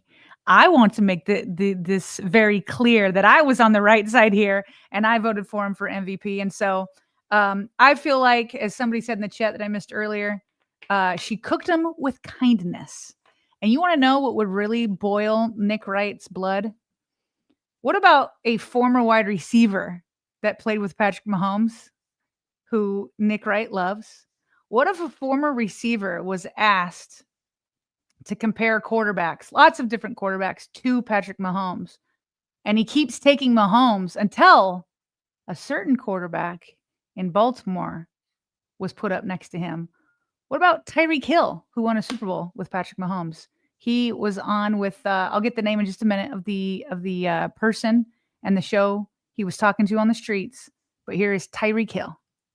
Two quarterbacks. You pick one, and then we keep going until you replace them. Okay. Joe Burrow, Patrick Mahomes. Patrick Mahomes. Patrick Mahomes, Jalen Hurts. Patrick Mahomes. Patrick Mahomes, Justin Herbert. Patrick Mahomes. Patrick Mahomes, Jaden Daniels. Patrick Mahomes. Patrick Mahomes, Lamar Jackson. Oh! Lamar Jackson. Okay, I like it. Aaron Rodgers, Tom Brady. Bobby, I don't know if Nick Wright would like that too much. Tyreek Hill currently with the Miami Dolphins on the shot clock. I don't know if is it a podcast? It's a shot clock show. Looks Lamar like Jackson or Patrick Mahomes, and he takes Lamar Jackson. Look at his face as he's trying to make the decision. Agony. It's complete agony. Agony. And here's the thing. I know where you're going, but obviously Mahomes has the rings. So well, no, I wasn't going that way. Oh, you weren't going to go that way. Okay, well, let me just finish this thought. Yeah. For sure, over the last 2 years, Lamar Jackson has outplayed Patrick Mahomes. But in the biggest moments, Patrick Mahomes plays his best. And so he's got all those rings. But I think if you're looking at it statistically over the last 2 years, Lamar does have the leg up.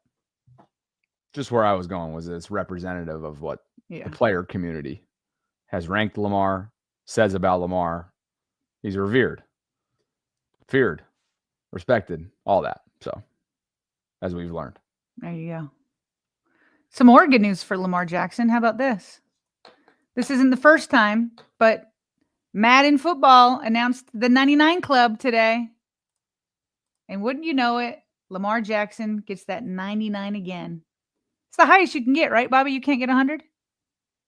I can't say I've played Madden in the last 2 decades. I played it as a kid, but I think sure this 99 is the highest you can get. This is the peak. Yeah.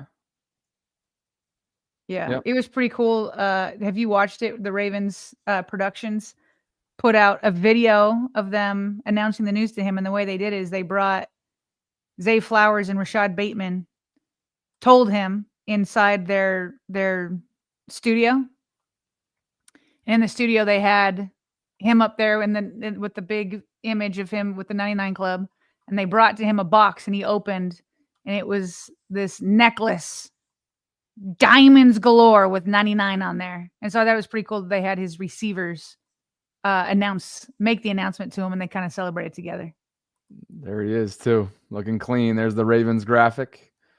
99 overall, and not bad company too, by the way. Did you already list off these names? Lane Johnson, Jamar Chase, Saquon Barkley, Justin Jefferson, Josh Allen, and Myles Garrett join Lamar as the only players league-wide for Madden 2026 99 ratings. Not bad company there, league-wide at all. Elsewhere, Shamar Stewart and the Bengals over the weekend reached agreement on a 4-year, fully guaranteed $18.97 million contract. It includes $10.4 million in signing bonus money, and every 2025 now first round pick has a deal. So Shamar's not going back to college.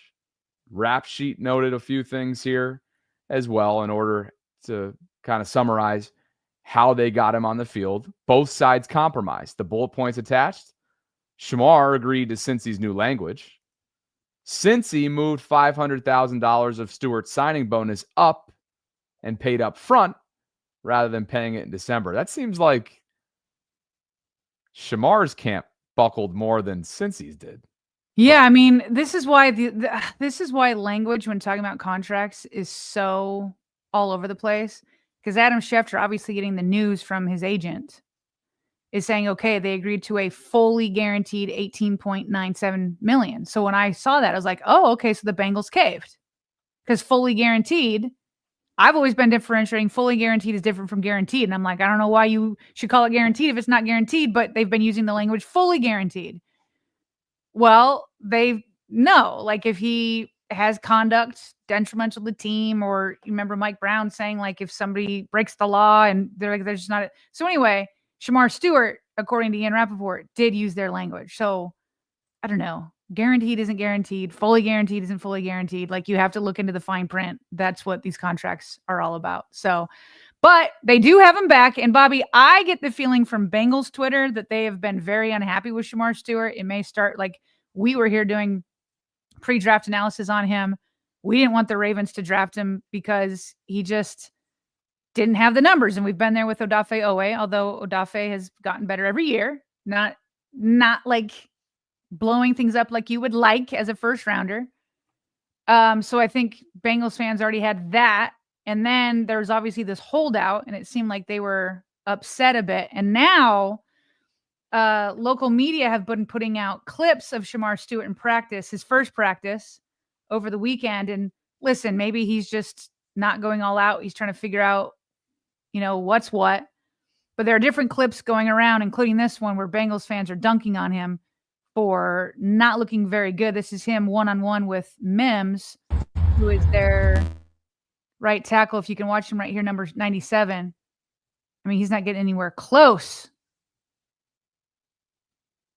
to, is that Joe Burrow back there? I'm pretty sure it's Joe and not one of the backups.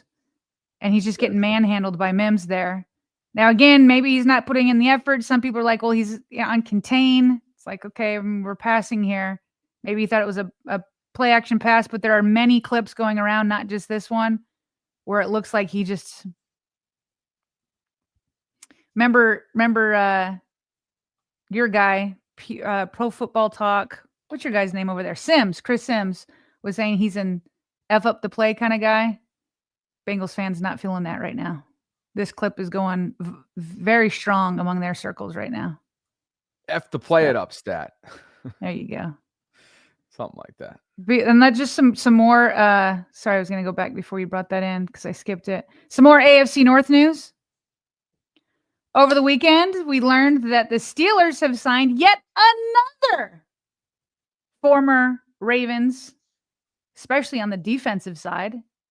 They picked up former Ravens safety Chuck Clark, making that, I believe, 5 Ravens. We'll get the whole list in just a second. Jack Settleman just had he just said it so wonderfully. He said, "We used to be a proper country where being a Raven meant you don't become a Steeler." And here's the list courtesy of Ari Mirov. The 5 former Ravens currently on the Steelers. Patrick Queen, as we know, Deshaun Elliott, as we know, now Chuck Clark, Malik Harrison, and Jeremiah Moon, all former Ravens defenders. And now, Bobby, the Steelers have a safety duo of Chuck Clark and Deshaun Elliott. And this is kind of funny. Deshaun Elliott describes when he first saw Clark come into the locker room. Thing in particular to Chuck when he comes yesterday? I mean, I knew he was coming. He texted me. He was at my locker. He took a picture at my locker. He was like, he called me ugly or something like that. Everybody know I'm not ugly, but I'm my dog. But nah, I was excited for him to come here. I know he was working hard in the offseason. We talked here and there, so I'm happy to see him here. Especially to see somebody who could just hop off the plane and come straight to practice yesterday. That was really cool. He called me ugly. Deshaun. Yeah, I hear if they need another safety, I hear Marcus Williams is available. There is. You know, Marcus Williams getting some strays here. Shoot, what was I going to say? There was one other thing. Oh, I'll just say this, Bobby. This is why you have to draft well and not overpay. Because the Ravens let Deshaun Elliott go. They let Chuck Clark move on. Who do they replace him with? Kyle Hamilton, two-time All-Pro, still on his rookie contract. And we don't know yet. But with Malachi Starks, who is off to a fast start and listen, I don't know how he's going to turn out, but he definitely has a higher ceiling than either Elliott or Chuck Clark. And I don't want to throw shade at them because both Elliott and Clark were guys that were drafted late and ended up coming on strong. I appreciated them while they were Ravens, but the Ravens have definitely upgraded. They've upgraded. It was the right move to let them go. They've gone back to the draft and they've drafted even better. And now I would take the Ravens duo, safety duo over the Steelers duo any day of the week and twice on Sundays. In other news around the NFL, Jake Ferguson, tight end, Cowboys, 4 years, $52 million extension. And Bo stacked his numbers up against Isaiah's, their draft classmates from 2022, meaning Isaiah Likely up against Jake Ferguson. And his first 3 years, Jake's 149 catches, over 1,400 yards, 7 touchdowns. And in 2024, he had 59 for 494. So 59 catches for 494 yards, no touchdowns. And you look at what Isaiah's numbers have been in recent seasons, 108 overall receptions since coming in, over 1,200 yards, 14 touchdowns. That doubles Jake's over that same span. And last year, somewhat similar numbers just in terms, actually, Jake has more catches, but he wasn't as impactful with them as Isaiah was. He had 42 receptions, did Isaiah last year, 477 receiving yards and 6 touchdowns. So perhaps an early look at what Isaiah could be worth. Or is he more of that? Is he more north because of the production? 4 years, 52 is what Jake's at. And what would Isaiah's numbers be, Sarah, without Mark Andrews these last few years? They would be well north of what you see on the screen. Absolutely. He's getting paid. I just hope it's by the Ravens. We are quick trigger today at the same time. Meanwhile, I hear you do this one. I don't know what this one is. It's just Eli Apple. Everybody loved clowning on him because he liked to clown on a lot of people himself during his time in the AFC North as a Bengal. But he is a veteran corner. He's going to San Francisco. His career rolls on. I know a lot of you probably are looking for reasons to drag him. just know he's back in the news. So if you've been holding your gifts and your memes and everything else, just know his name is hot right now because he's back on a NFL roster, and Marlon Humphrey's golf game's in shambles. This is the final quick hit for me. He lost over 18 golf balls on his Sunday round, and he said, I did it on purpose because I wanted to have adversity going into the first day of pads. Hashtag road to breaking 80. Sarah, you don't know much about golf, but I think you know that when you lose 18 golf balls, you're coming absolutely nowhere close to breaking a score of 80. Okay. Yeah. That's true. That's true. I will also say this. When I did a 19-hole golf day myself, this was several years ago. 19? Excuse me, 9. I meant to say 9. Okay. Sorry. I do know that. I do know that it's usually 18 or 9. I do know that it's not 19. But I did 9 holes, and I definitely lost more than 18 golf balls. And I did not do it on purpose. So Marlon Humphrey is at least better than me. Well, maybe, but he's been trying to work on his golf game for a while now, and it doesn't appear to be going in the right direction for him. I have not been trying, so maybe I could be better. I don't know. I think so. And you are just generally athletic. I think you have. I'm coordinated for sure. Yeah. But I don't have a lot of speed. You're built like a golfer. You and your oldest son are built like. That's what you've said, that you're supposed to be long and string beanie. Was that lean? Yeah, exactly. Yeah. You and Gardy got that going on. So did you have anything else that you wanted to ask or mention or address before we get back to Super Chats? I had a Mike Tomlin quote on signing former Ravens, but I forgot to do it while we were talking about it. He basically is like, I got him not because he's a Raven, but because he's got good film. Okay, fine. That's fine. But just know, every time you keep signing a former Raven, you're saying the Ravens have drafted better than you. And it's not even like, because the Ravens have taken Steelers before, but never at this high rate at the same time. And it's just like, hey, taking him is just a compliment. It's a compliment. It's a form of flattery. That's what the Chargers, the Chargers and the Steelers. Taking a page out of LA's book. Tez follows up on the question that I was asking him earlier about his gear. It looks like he did end up placing an order on the vaultpod.com, which is exciting. And he says it should be here for the Sunday stadium practice that he plans on attending. So awesome. Appreciate you, Tez. Thanks for the support, man. Enjoy your day out there. First pad day. Eric Hill says, love you too, DHB Senior. Bobby, I'm in New York, just south of Albany. Oh, yeah, duh. I forgot about that. And he says, I'm humbled by the shout-outs, helping others help me in my dark times. Hashtag 6K for LJ. Thanks, Eric. Appreciate you, man. Thanks for the reminder on whereabouts you are as well. Evan Burstein celebrating 3 months of channel membership, Sarah. Evan says, Nick Wright about Baltimore. If it has never happened, it will never happen. Nick Wright about Buffalo. The Bills aren't going to go 0-8 against Kansas City. That's true. Did you catch that? Yeah. He's like, yeah, it's never going to happen for the Ravens. Oh, well, the Kansas City Chiefs can't keep beating the Bills like this. It's not going to happen. Yeah. See. Adam, these are from a few minutes ago during this segment that we shared from Mina. Adam says Nick Wright loves to call his quarterback rankings a rich tapestry, but boils his Lamar stance to the last 2 games of a season. Tapestry not so rich past Pat.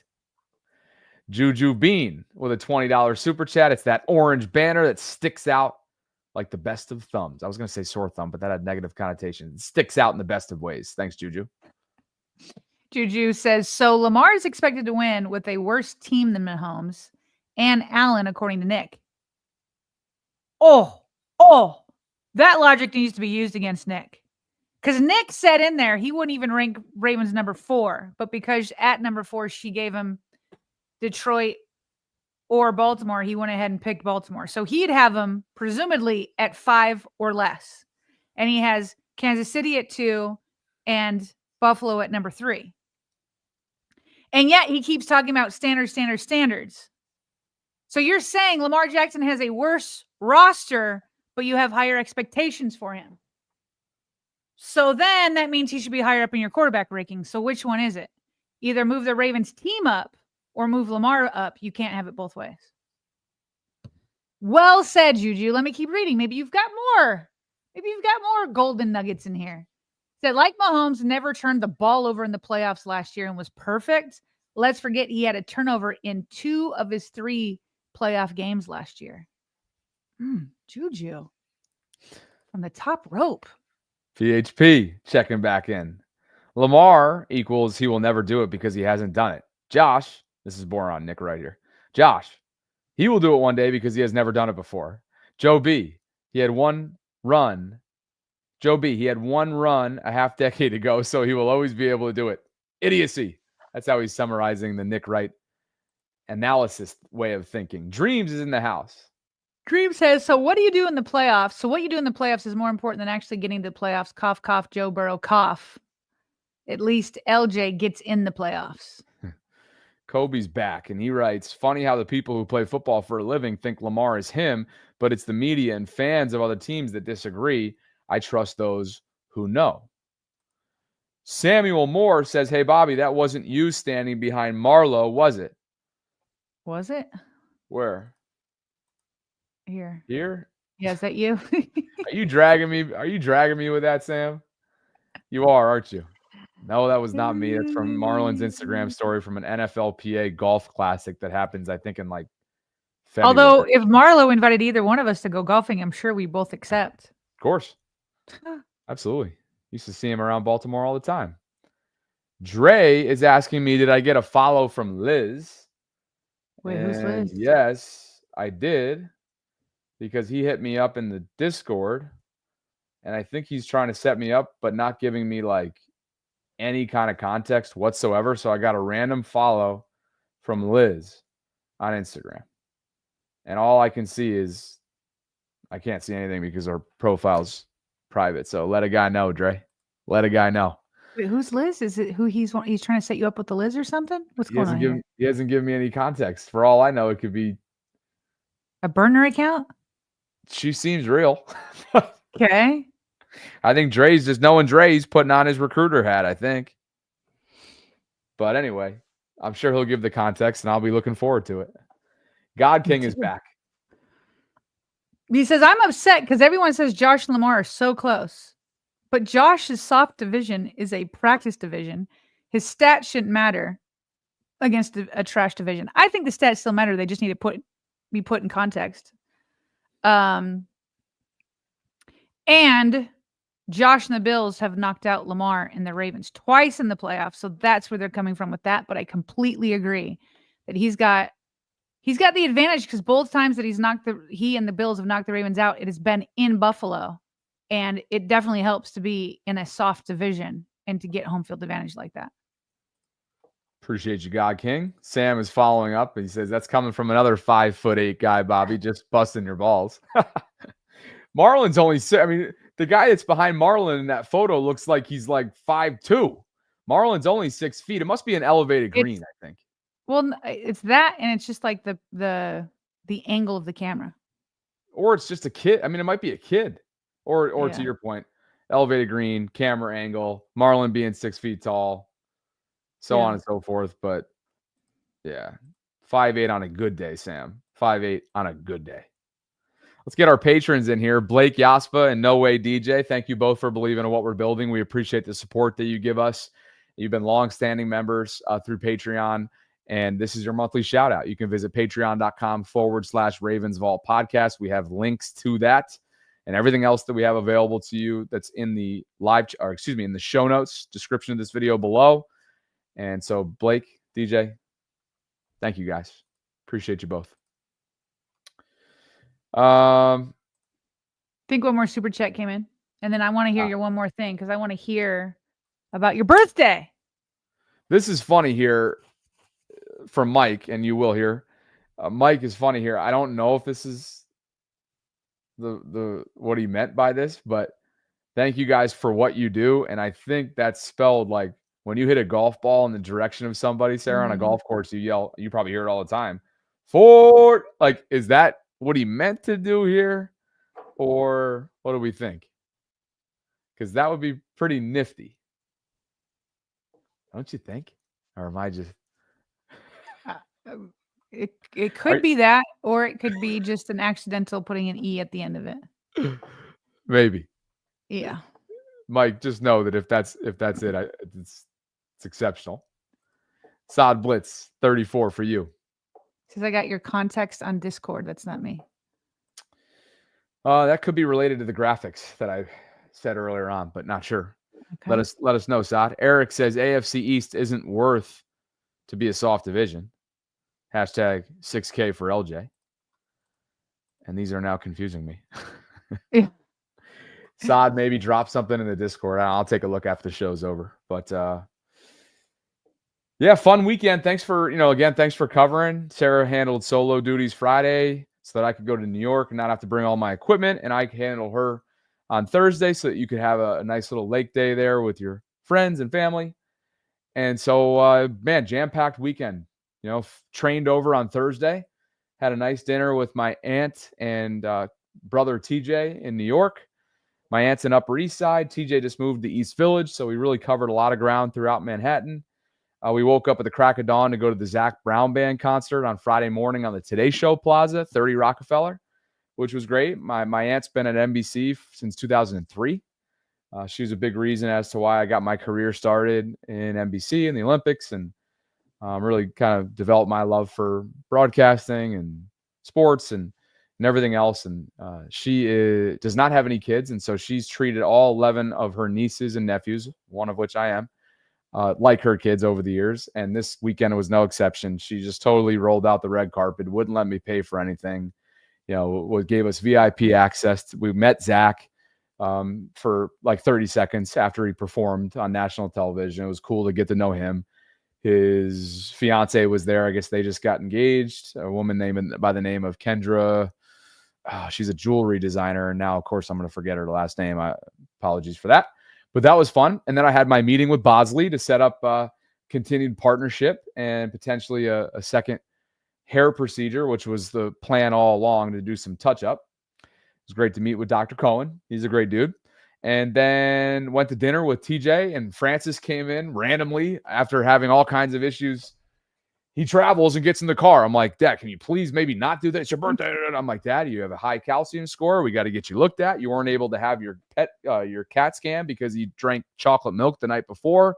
Don't get me going on that. That's been really stressing me out, but he decided to show up unannounced and come to my birthday dinner. We dined at a place called Hillstone.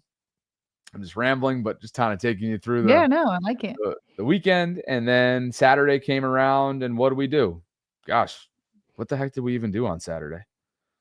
There was an event. Wait a second. Friday. Was that the Yankees game day? Or was that thank Sunday? you. Yeah. Okay. So I walked. Gosh, it's like there was just so much going on. But I got up early Saturday and walked 5 miles through Central Park, which was awesome. Bumped into people that I knew, which is crazy. Mm-hmm. Just through like home. And then TJ and I went to the game, 105 start. We were drenched. I mean, it was literally like sauna out there.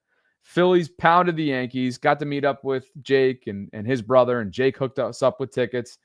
Then we went back, showered up, changed, went to dinner in the West Village, and I was on a 10 a.m. train out the next day.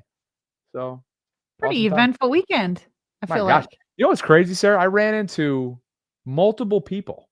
Like Roger Goodell. Just Roger Goodell walking on the streets. People wanted to know if I actually tried to book him. I was kind of joking a little bit. I mean, I said hello. I literally, you were on the phone. I was just like, actually, I didn't even. No, you and I were speaking, so I didn't even say anything. But he was right there. We made eye contact. He's wearing a hat and a workout attire, and he beelines out of his Park Ave apartment, gets into an SUV, and I'm like, what? And then he's looking. I'm like, oh, security's all around. I'm like, all right, I better just keep walking. Yeah. I'm on the phone with you, right? Am I remembering that? Yeah, we were on the phone together. Yeah. Yeah. So anyway, so that was cool. But no, I ran into other people just like in the streets. It's crazy. Totally by chance, including one of my Loyola friends at a bar, just like totally unplanned. So that was cool. Fun weekend. Cool to see TJ's life. My brother there, he's kind of in his era. You know, like we call him, he's in his New York era. He seems to be enjoying himself, and a lot of great family time. And my aunt's place was to myself because she leaves on the weekends in the summer to go to the shore. And it's just cool to try to envision yourself in other areas, other markets, and see what life is like, and try to master the subway and all those things. So, yeah. Nice. And I got an awesome one of my day makers, I'd say, throughout the weekend was opening up a 2+ minute video of you and your kids giving me a happy birthday tribute. It was fun. It was wholesome. It was hilarious from Aiden's standpoint. And we'll leave it to Aiden to troll. You know, he belongs in this chat for sure. He mentioned, yeah, he basically, guys, like, he gave a reference to the Bojita. Yes. Chatter that's in this chat all the time, and it was hysterical. So here's what it was. We were coming out of church, and I was like, guys, let's make a happy birthday video for Bobby, because we were waiting for my husband to come out. And so I have the camera facing us, and I'm like, we all yell happy birthday, and I'm like, okay, everybody say one thing nice about Bobby, just like for his birthday or whatever. So the girls are like cute and whatever. Then I come to Aiden, and he just couldn't be just on your birthday. He couldn't just keep it. What did he say? He said, do you want me to say something it? About my forehead. He goes, Bobby, you have a perfectly sized forehead. And then you rip him, and then he like tries to recover, says something about Bojita. Or and then he went to like, what's the original name? Is it Vegeta? Yeah, Vegeta. Yeah. But then he's backtracking, so he finally says, "To the top," which is like a inside joke from our Vault Summit when I was staying at your place. And yeah.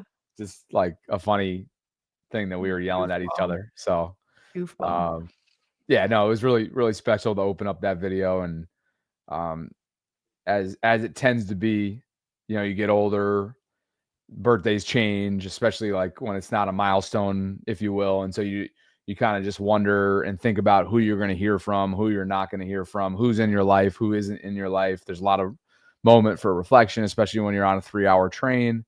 And so it was just really nice to know that a lot of people that I know I always make time to reach out to on their days reciprocate that. And it's validation that, you know, your friendship is real, or your family connection is real, or they're going to be with you for, you know, the foreseeable future, no matter what season of life you're in. So, right.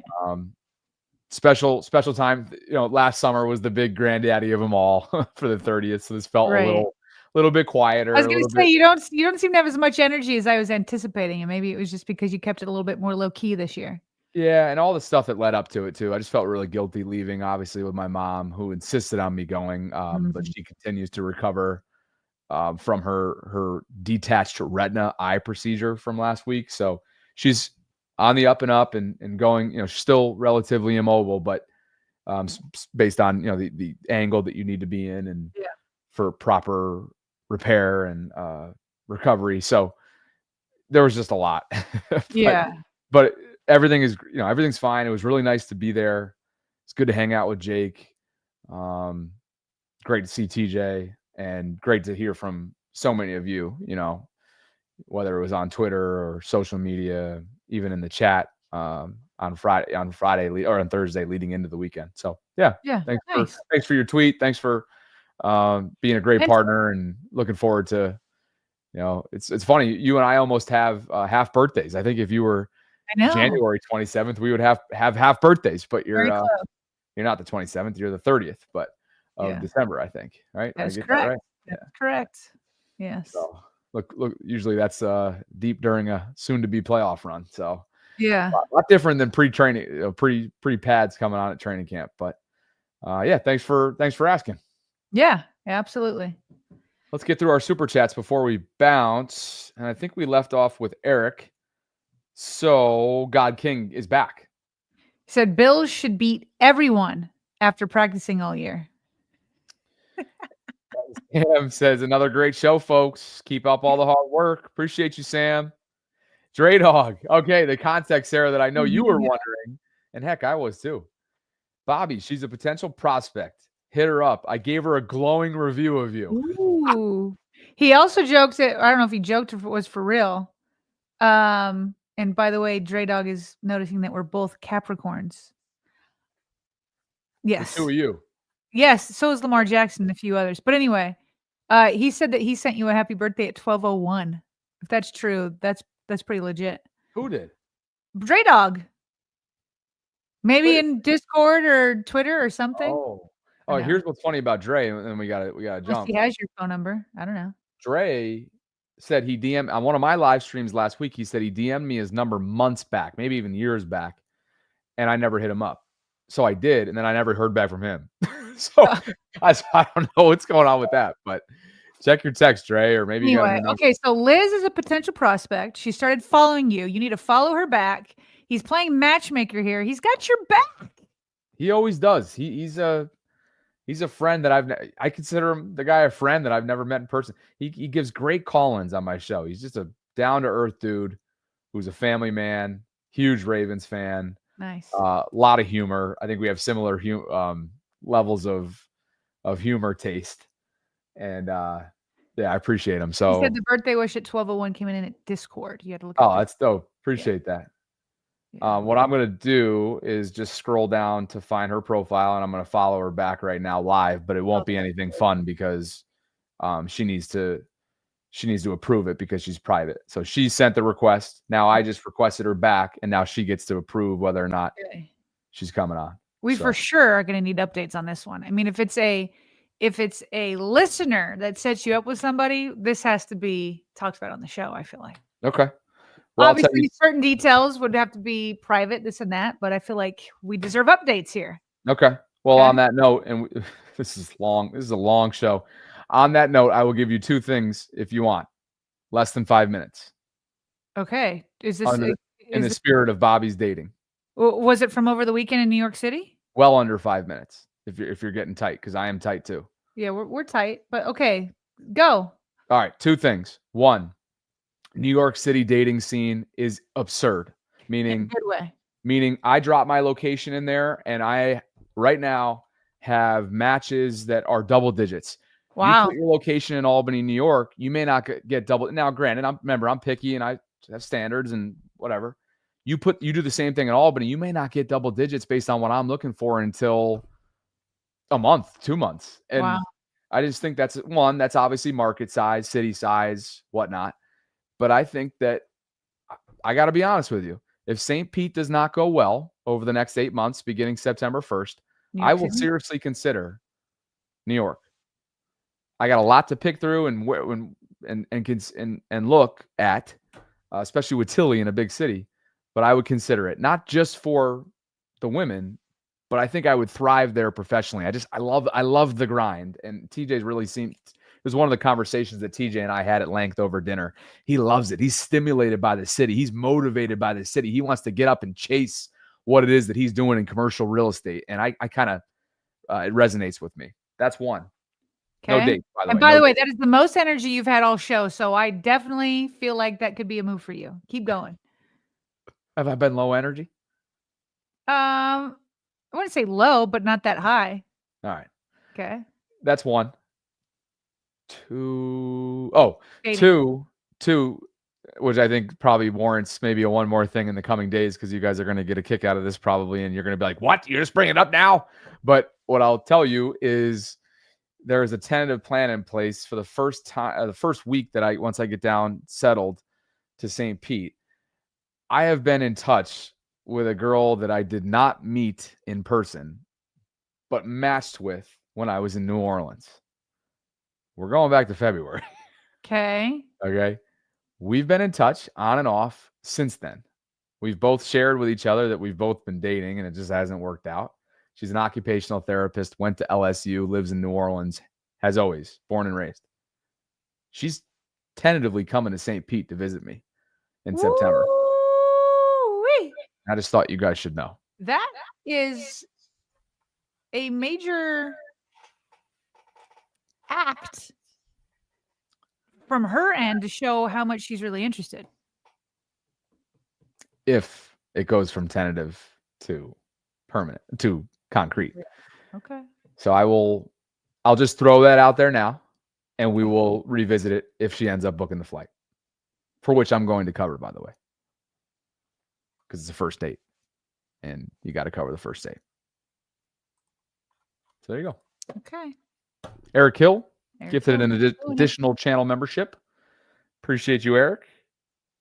Thanks for reminding us where you are. You're just south of Albany, which is cool, right around the corner from me, and continuing to do heroic work in your community. I think that'll just about do it for us. Special thanks to Be More Around Town for the opportunity to work with them throughout this summer campaign. Gosh, I'm sorry. Can I show this? Yeah. Cordell Woodland, 1057 The Fan, just posted a video one-on-one. So they're allowed to have videos up during this time. It's not during teamwork. Shoot, I want to get this in here. Twitter. Okay. Mike Green. Who is he up against here? Let's bring in the video. Sorry, we do need to go. But my goodness gracious. Mike Green just put this guy on the ground. Okay, here we go. And this is coming off of us talking about Shamar Stewart not doing much in his practice. Here we go. Okay, here's Mike Green in white, 45. There's an 8 in front of that jersey. Who is that? 8? Oh. No, that's a 4 on one side. Is Okay. that an 8 on the other? That's an 84, right? Hey, Sarah, can you unmute that to see if it's post whistle? Okay. Oh, okay. Yeah, we can do that.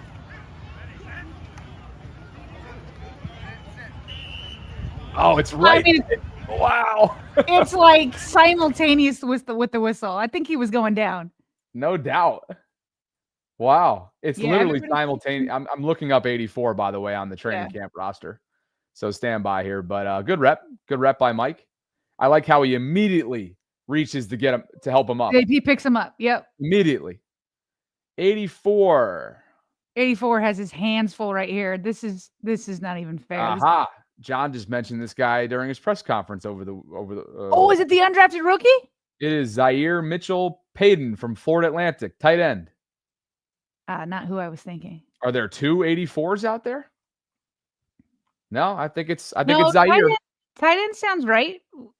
So Yeah, he'd be going up against a tight end, right? In this kind of drill? No, would he? yeah, I mean, pass rushers and tight ends go after each other. I mean, they also go up against tackles, obviously. I just wasn't sure if this was like a defense on defense type drill, but no, it looks like No, there's that's Pat Ricard. Pat Ricard's right there. So yeah, that's Jaire. defense offense for sure. Because Pat's obviously Pat works with the tight end room, obviously. So Look at the leverage Mike gets though. He gets under there and pushes up, and he's on the turf. yep, immediately gets him up. I love it. Immediately Absolutely gets him love up. it. Yes, A Mike nice rep. Green. Nice rep. And Cordell, way to snag that, right? Perfect timing. He was probably fired up about that one. Now again, it's an undrafted guy. I get it, but still, that's fun. That is fun Mike Green content right there to take us out of the show. And 2 it is hours. 11. We got to go. 2 hours. We got to go. Thank you, guys. This will be available in audio-only form, as it always is after the show. Like the video on your way out. Subscribe. Hit that notification bell. Consider booking a away trip with Be More Around Town. As we always say, when you support our brand sponsors, you're directly supporting the show. When you support our apparel line, you're directly supporting and promoting the show as well. thevaultpod.com/shop. Go check it out if you haven't already done so. Thank you all. 4 o'clock Eastern, there'll be another drop. Go check that out as always. Monday through Friday, we have those available to you. And for Sarah Ellison, I'm Bobby Trossett signing off from this Monday Ravens Lunch Hour live stream. We'll catch up with you in well under 23 hours from right now for a Tuesday edition and press conference to discuss as training camp and the pads are officially on.